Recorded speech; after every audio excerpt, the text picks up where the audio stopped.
We're live. Woohoo! So, yeah, it's Friday night. It is Friday night. And welcome back to Book Chats with Mostly Books. I'm Jody. I'm Jen. And today we are talking about Circe by Matt. Circe. You get a little hard on the C. It's dang Game of Thrones. Circe. Yes, Yeah. I'm just going to mix them all up. Circe Yeah. by Madeline Miller.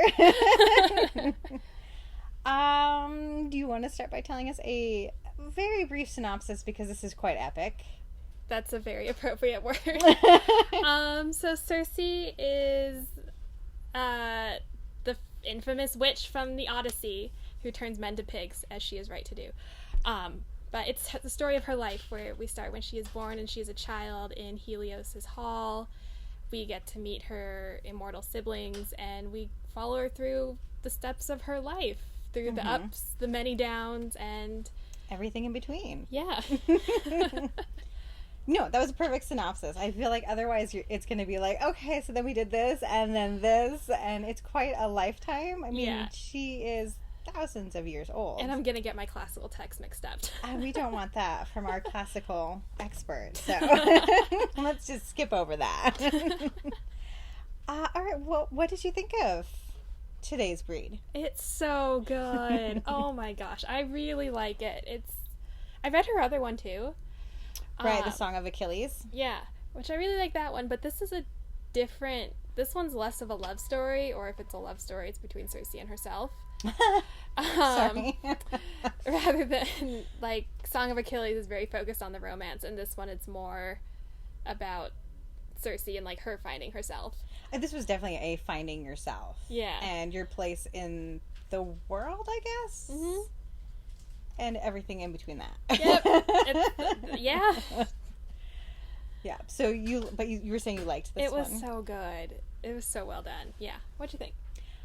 Okay, well, initially, I sort of struggled to get into it because for some reason in my head, I was thinking reimagine, not retelling. Mm-hmm. And it's very important to note that this is a retelling of Greek myths. It's very much written in that style. Yeah.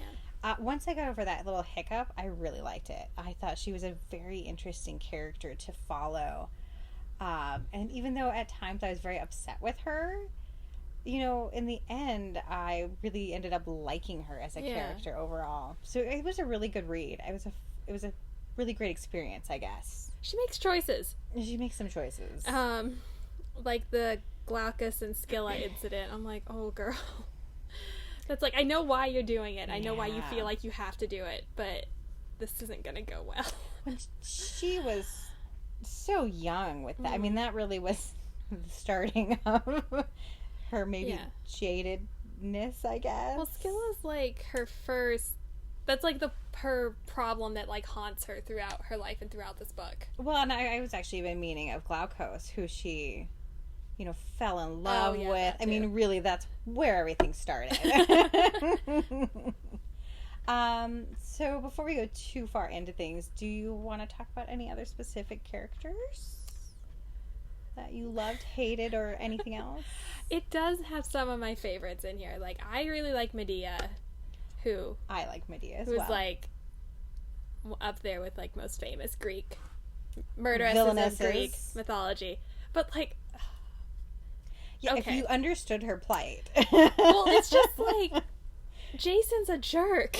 I mean, I'm not saying that excuses the whole baking your kids into a meal. No, but... that's not her. That's Tantalus. No, Medea kills her kids. She kills them. But she doesn't feed them to Jason. No, she just like, there's your dead kids. Yeah, we can blame Euripides for that one. Because he's like, I'm going to be edgy, and he puts it in his play. Anyway, but there's Medea, so Medea shows up, and how she's characterized, I think, is interesting. Medea? Yeah, because it's like, usually she's awful, and like, only awful. But this is like, she's like, Circe's like, trying to help her. And you see, like, this resistant young adult who's like, so you say, aunt. Young and naive. I also liked that, actually. I thought that was a really good scene. It was fun to see Medea before she became the villainess that we all remember her for. She was already kind of a villainess at that point. I mean, this is her, like, so in love with Jason, not upset with him yet, trying to do everything for him. Yeah. Not getting how much Circe has already lived through all of those exact feelings and emotions. It is funny. Like, I feel like that's very true to life, in that when you talk to someone younger, you're like, no, I've been there. And they're like, no, Yeah. you cannot understand my pain. And then later they're like, yeah, I see. Anyway, yeah, I enjoyed Medea. Yeah. And then Odysseus, like, I don't like Odysseus. Like, you can try to convince me, like, it's not going to work. I don't like him. He's kind of... I don't think this book really likes him either.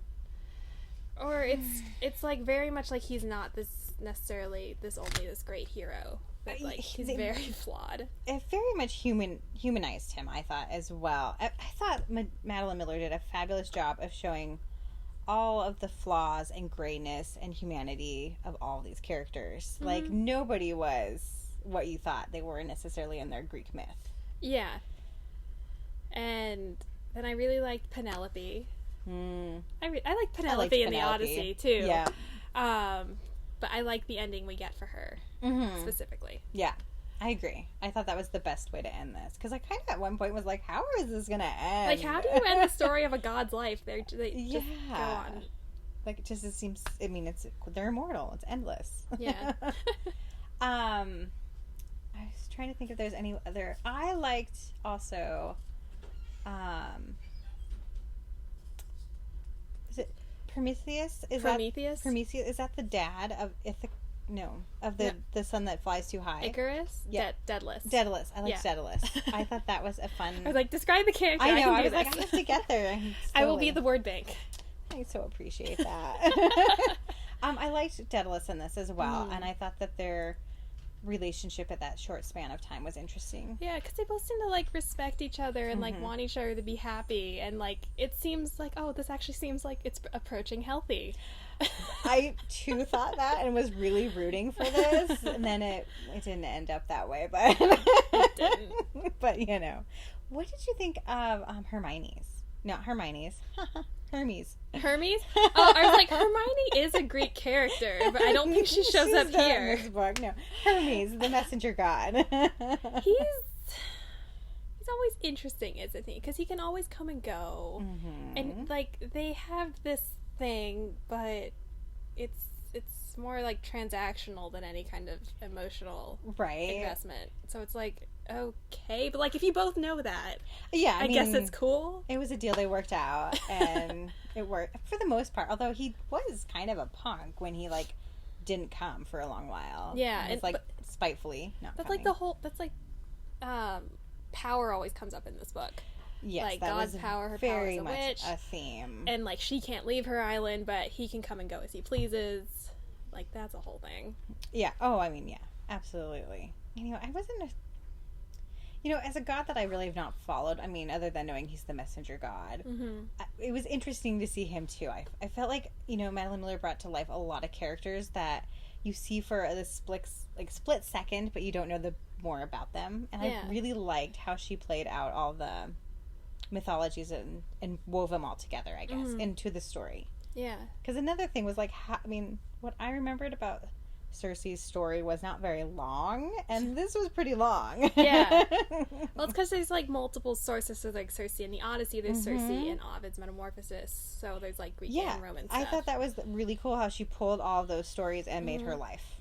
I mean, I don't know how she would have done it. That made sense. That's how she did it. But I was still quite impressed. Yeah. And another character, Pasiphae. What'd you think of Pasiphae? The sister? Yeah. I don't think I was ever a fan of her. And then the whole creation of the Minotaur was just kind of icky. I don't know. What did you think? I wouldn't say I like her as a person, but she's very interesting. And, like, that's a story that I don't really remember, like, reading as, like, because you always just hear as, like, Pasiphae's bull or Pasiphae's monster, and that you don't hear it about her, and that we see which all is this detail. Really interesting that you wouldn't hear more about the creator. Well, Greek mythology is I know, they're not nice, yeah. It's not going to credit the women for it. No, I totally agree, and which is what partly I think Madeline was trying to do in this book. Yeah. So you enjoyed that? I did enjoy it, because it was just like a really emotional because you don't like Pasiphae. Like, she's horrible to Circe, like, when they're growing up. Mm-hmm. But then at the end of that scene, I felt bad for her, and I was like, that was a turn. I did, but I didn't. I kind of was like, you kind of did this to yourself. You did, but like, still, this is terrible. It was terrible, but classic Greek. A lot of it's terrible. A lot of it is terrible. What'd you think of her brother? Aedes. Aedes. Yes. He's interesting. I liked him more in the beginning because it seemed like, well, at least one of your siblings hopefully isn't going to be terrible to you. I thought initially as well. But then he gets interesting. He also makes choices that you're like, huh, okay. This one is like, did you like the characters? And it's like, it's complicated. Yeah, right? On all of them. But I liked that about this again. I thought that was a very, like, her character development was really good in this book. And, like, some of them come back, or, like, if you read, like, it was kind of, like, felt like a tour through mythology, which was fun. Mm-hmm. It totally was. So I did like that part, and, yeah, I just liked all the scenes we got. Mm-hmm. Yeah. I mean, there was a part where in the middle, maybe I was kind of like ho-humming, like, where are we going with all this? But then the end kind of really picks up when she has her son, everything she does for him. Even, actually, I guess maybe when Odysseus comes is when it starts to pick up for me. Maybe. I don't know. That part was, I don't know. That's like her main, like, episode that we know her from. So it's like, oh, yes, this is recognizable. Yeah. Familiar. But it wasn't because of that. Because she tells you so much more than that. That I found way more interesting than the whole men into pigs. I was like, oh, but there's a reason. There is a reason. So yeah, okay. Is there any specific scene you want to talk about? Or do you want to talk about the writing before we get into some of the writing? Scenes? Yeah, let's talk about the writing. Okay, what do you want to talk about with the writing? I liked it a lot. I'm going to say that I liked it too. It does feel like an epic poem. Like, she gets her own now. I don't know what you would call that. Aside from an epic, I mean, it's not written as poetry or an epic poem. No, but like style, Iliad and Aeneid, there's like a naming convention with them. But I'm like, anyway. I really like the writing. I like how it follows her, and it's told like she's looking back on it. So there's moments where she'll see like, oh, I'm getting ahead of myself, and she'll tell you like some stuff and be like, oh wait, too much, so go back. And then it's like, it has this oral story quality, sort of, but you have to suspend disbelief because like people don't talk in perfect sentences with dialogue like that. But I was like, oh, that's kind of like the Iliad and the Odyssey being oral stories, but this is her story and she gets to tell it, and I like that part about it. No, I felt like she captured the voice of the Iliad in that style so well, but didn't make you like necessarily get bogged down in some of the language that those have. So it's much more modernized, but still the very essence of those kind of storytellings. Yeah, I agree. Also, it's not in meter, so that's one thing. Yeah, hence the modernized. And I think initially, because I just wasn't anticipating that's what I got hung up on, was the way it was written. And then I realized how much more I actually enjoyed that was how she chose to go. Yeah, because it suits it very well. It's just, this is like, I don't want to say it's a very niche kind of book, because a lot of people really like it. But it has, like, its manner of being told is very specific to its material. Yes. And I think if you know that, it's totally fine. Yeah. Like, you won't be stunned when you open the page and be like, what? How'd you find the names? They were fine. Yeah. I mean, I'm actually familiar with Greek mythology, so that part didn't bother me. Just because I can't pronounce things doesn't mean I don't know them. I just can't get my mouth to do those things all the time. Sorry. But we already know that about Jodie. She gets hung up on words all the time. So for the most part, that part was fine. And I mean, I think all the myths as well. Maybe not the Scylla one. I don't know if I actually knew that one. I will say that. I enjoyed that one. Yeah. And how it ended up playing out at the end. And I kind of enjoyed how that was her, like, that one that plagues her. It's as like you've said. Circle. Yeah. Do we want to talk about that? Like, I think we should talk about that, because that one's kind of important. Is this count as spoilers? I feel like yes. these probably count as spoilers. Okay. So there have probably been spoilers before now, but like real ones starting now. I feel like maybe if you don't know your mythology. Yeah, it's hard it's like if you don't remember your myths, like, oh yeah, Pasiphae. Right. Eeh. Okay, so turn off if you don't want the book spoiled. But come back later. Yeah. Okay, we're good. We're Continue. good? Okay, so starts with Glaucus. He's a sailor. He's mortal. Circe like falls in love with him and wants to be with him, as gods First love, as immortals and their human lovers do. So she gives him this moly root, which is like, it's her like main magic root. It's the one that actually has magical powers. And wasn't it like it reveals your true nature or something? It does, yeah, something to that effect. Yeah, so she gives it to him because doesn't she say something like he's so noble he could be a god or whatever? Yeah, clearly he thought that too. Yeah, so she gives it to him and he turns into like a green merman or a blue merman or something. And he's like this like demigod now. Yeah, and she's like, okay, cool, you're immortal, I'm immortal. Like, let's be forever. And it doesn't go well. He falls in love with a nymph in the court. The godly court I did like, because it kind of felt like a place we kept going back to. Yeah. That's a tangent. Anyway, it's all good. So he falls in love with Scylla, and Circe's upset.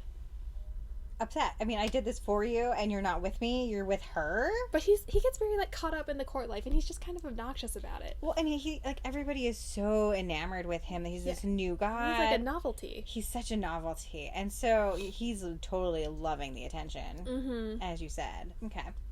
And then... So Scylla is not very nice to Circe. She's a mean girl. Because no one's nice to Circe, except Prometheus, but that's a whole other thing.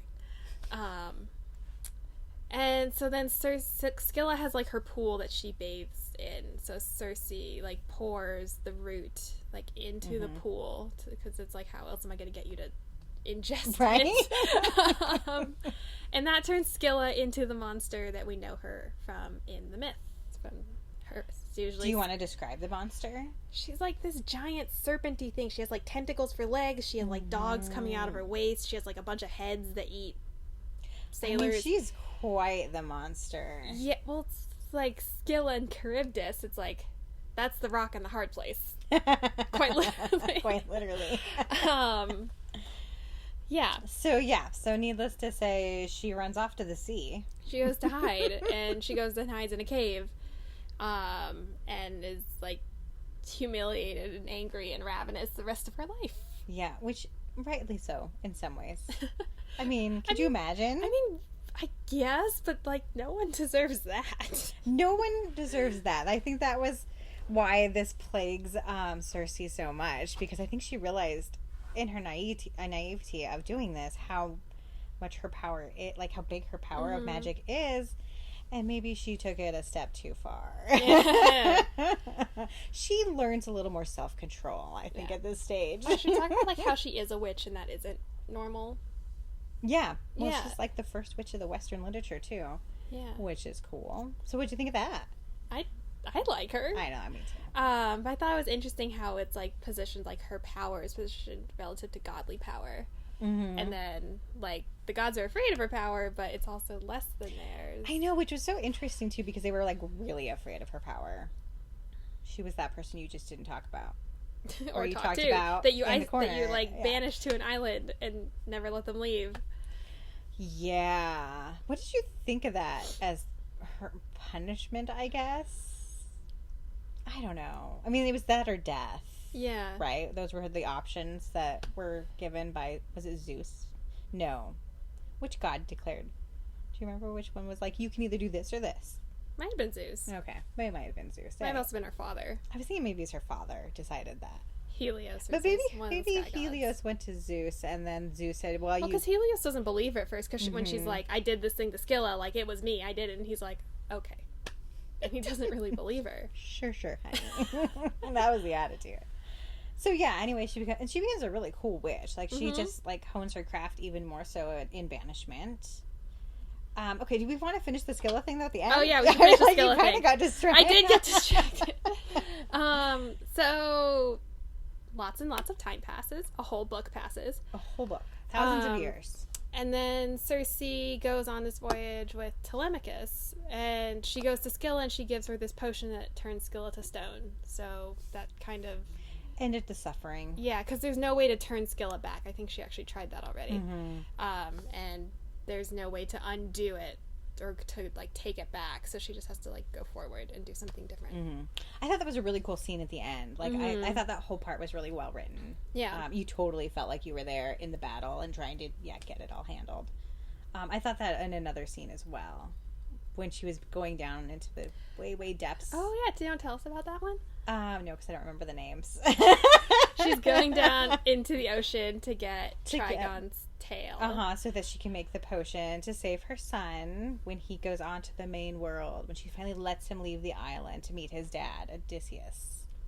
Yeah. Which didn't end well. But I really liked the scene where she went down into the depths and pulled out the tail, and, like, they had their whole deal as well. Like, you have to make deals in this world. But that part was really cool. Like, you really felt like you were in the water. Odysseus got what was coming to him. Well, he may have. I just don't like him. He's just a liar. Yeah. Too into his own cleverness. He did think pretty highly of himself as well. I agree with that statement. Penelope is way better off as the new witch. Yeah. Oh, should we talk about that since we're talking about spoilers now? Yeah, that's fine. You want to talk about the end? Yeah. So Circe, Telemachus and Penelope are on her island, and Telegonus is there, her son. And Athena eventually comes because she wants Telemachus to colonize this island in the east or whatever. And he's like, I don't want to. I saw what it did to my dad. He's like, can I not? Yeah, I'm out. Athena doesn't really take no for an answer. And then Telegonus is like, I'll do it. I'll go. I'll get off this island. I'm a son too. So he goes. He does that, which I think was a good ending for him. That he gets to go see the world. Hopefully do better than his dad. And then Telemachus stays with Circe, and Circe takes a potion to make herself mortal. And they run off into the moonlight. Which is implied that she succeeds. And right. Penelope becomes the new witch of Aiaia. Her island is all vowels. It's hard to pronounce. I liked Aiaia. Let's go with that one. Yeah. I loved that when Penelope was like, I don't have your hair, but I'll just tell them that it's gray from all my haggish witch style or witchcraft. I love Penelope. So then Circe and Telemachus get to run off into the sunset. Yeah. There's a lost epic poem that, like, one of my professors, like, told us about in class. It's like, Telemachus goes off on this journey, but, like, we don't really know because the poem's lost. It's just, like, referenced in something else that he goes to, like, Circe's island. They, like, have a kid and whatever, and I'm just like, that's weird. I think it's weird too. Like, okay, it, like, works. I hate that it kind of works in this book because it's, like, so weird to me. Because you mean, like, Telemachus's brother is, like, a half brother? Like, Circe's son is his half brother? Kind of, yeah, but also, like, Odysseus was his dad. And, it's all they ickiness. had a thing. It's all ickiness. It's Greek mythology. It's not that icky by Greek mythology standards. Like, Zeus and Hera are siblings. No, I get that. I agree. But I still think it's a little ickiness. Yeah, don't squint too closely at the incest, or don't try and figure it out. Don't try and figure out the family trees. Don't follow the lines. Yeah, don't do it. You're not gonna like it. Even like the historical ones, like the Roman emperors, like the Julio-Claudian dynasty, right? Like, it's a mess. Like, don't follow. I know. Don't look at it. You're just gonna cringe. Yeah. So, like, that pair works, but it's weird. Yeah, and I think she pulls it off, and I'm like, props for pulling that off. I think she pulls it off as well. Because when I finished it, I was like, yeah, you're getting your happy ending. I don't remember being like, oh, like, him? But now reflecting, I'm kind of like, oh. Daedalus was a better choice. Hey, and look how well that went. Not well. Yeah. Anyway, Penelope has a good ending. Penelope does have a good ending. She gets to, like, chill out on the island with the nymphs and magic powers. And I like that if you're bored, just tell the nobles and they'll send you their daughters that they're punishing. Yeah. That was sort of annoying in the beginning. I kind of felt bad for Circe when she's, like, now babysitting these girls that are, like, causing problems. They're, like, immortal teenagers. Could you imagine? Could you imagine, like, dealing with the temperament of a teenager? Like, several of them for, like, 100 years? I know, right? Oh, and, like, all you just want is your space and your quiet island, and you get these girls who are don't like upset you. Yeah, and don't being like here, you. who want to be back in court, who don't like you. Yeah, exactly. And then you have to protect them when all these silly, like, sailors come. Because that does not go well either. Yeah, that does not go well. Do we want to talk about that scene? I feel like we pretty much have already talked about it. But we can in more detail if you would like.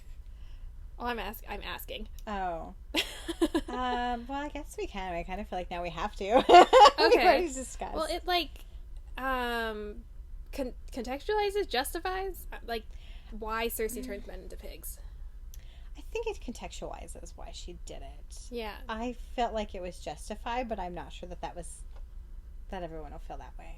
So basically, the gist of it is all these sailors come up off the ocean and then try to get with all these girls, assaulting wise, and she said, I'm done.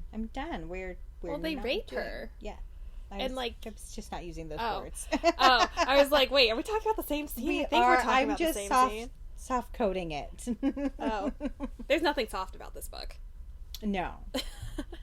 Yeah, that happens, and it kind of felt, I don't know, felt inevitable to me. It felt like that's where we were going to go. There's also a lot of rape stories in Greek mythology. Oh, yeah. It's like, if you pay attention to it, it's just like, God. Yeah, no, there's a lot. Y'all. Mm-hmm. There's so many. But then she, like, turns them, like, she grabs her wand in that scene, like, turns them to, like, the first thing she could think of or something. It was the first thing she could think of, basically. And then she has a lot of pigs around. Yeah, and then she just kind of does, and I'm like, good for you. I know, it was definitely a good for you, and you go, yeah, I don't blame her one bit. I'm sorry this happened to you. I'm sorry this happened, yep. Yeah. On a happier note, I loved her lion. I did too. I liked her giant pets. I was so sad when she passed. As was everyone, but her lion, and I like that it, like, how she had her loom, because in the Odyssey, Penelope is always weaving. Yes. And it's like a symbol of, like, her fidelity as a wife or whatever, and she's a good wife, and she doesn't sleep with suitors. And look at her just weaving away. It's this whole thing. It's a whole thing. And then, like, Circe's always weaving, and it's like weaving magic, but then it's also like tying into this older tradition of, like, women weaving, and I'm just like, this is so cool. I love that it's rooted so thoroughly in mythology. It's so fun. Yeah, no, everything was so well thought out. Everything she did was so purposeful in this book. Yeah, there's a lot. And, like, I like that it didn't pull its punches about how brutal all of it is. Like, and icky. Yeah. No, it told you how it was.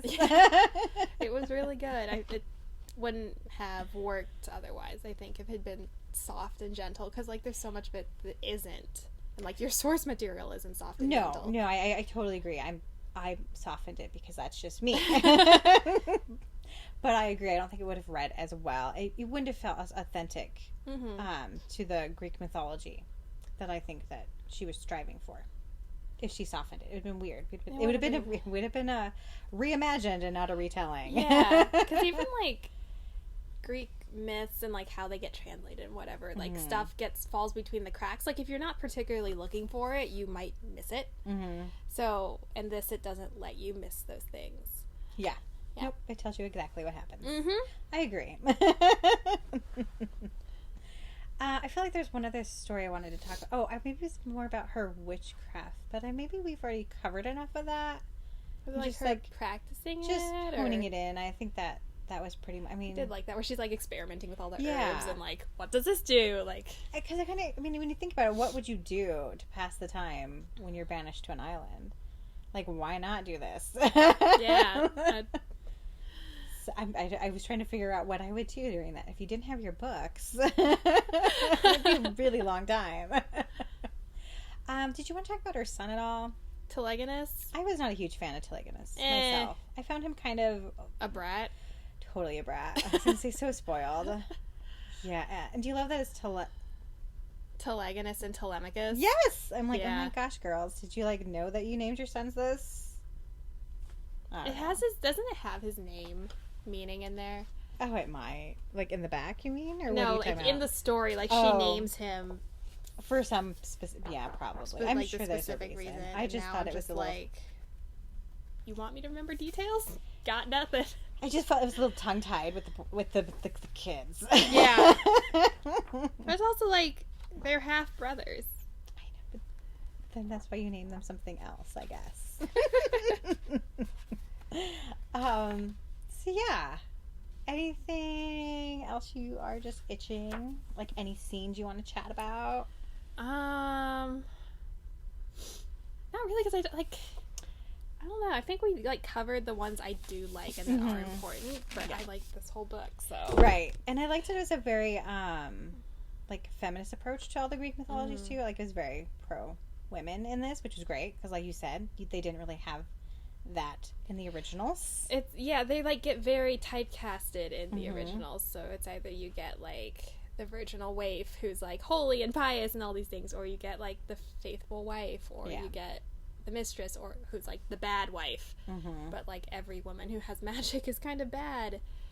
Medea and Circe and there's other witches. And I liked that she showed other sides of them. Yeah, which we've kind of already talked about. Sorry, we're coming back to that. But I really liked all the fact that she fleshes these characters out into real people. The characters are really good, and it's you meet so many of them, and they have different sides, even if you only meet them for a little bit. And a lot of times you're like, oh, when you put it like that, I kind of get why they did this. So I like you. I know we've talked about that already, and I keep coming back, but she does it so well. It's so good. Yeah, this is definitely a book that you can get lost into in this world pretty easily. And just wrap yourself into it. So I needless to say, I think we would recommend this one. Yeah. I haven't read Song of Achilles. I should probably do that one eventually. The end is brutal. Heard that. Book 16 of the Iliad is very emotional, and it just rips your heart out when it actually does happen. But then Song of Achilles is just let's make it worse. I have heard that from others as well, and yet they still love it so much. So she obviously does it really well. It's very good. It's a very different take on Patroclus and Achilles. I'll put it that way. That's fair. Yeah.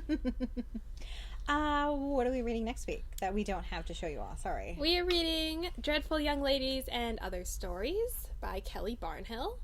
And it's a collection of short stories, so... Which is fun, because so far we've only done novellas aside from...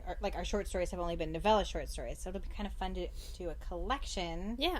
And see how the author does it that way. And it's only one author, so that'll be interesting, too. It's not like an anthology. So obviously this is a Jody pick. Which is unusual, because I very rarely do short stories, as we also know. Yeah, because you're good, iffy on the shorter ones. They're it was fine. I always want more. Yeah. Always. So this will be interesting. This will be interesting. And I love the cover, which I'm so sorry we don't have to show you, but we will show you all next week. Is amazing, that the cover. It has a dragonfly on it. And it's kind of like a steampunky dragonfly. Yeah, there's all sorts of stuff in the dragonfly, and it's a cool illustration. And it is fantasy short stories, so we're probably going to talk about how much magic appears. Or doesn't, depending. You never know. As it usually goes. Maybe we'll have more witches, and that'll be what'll tie over. Right, I was laughing about that with this one and the one before. Oh, yeah. Yeah, I mean, we really do tend to carry our themes over for a few weeks.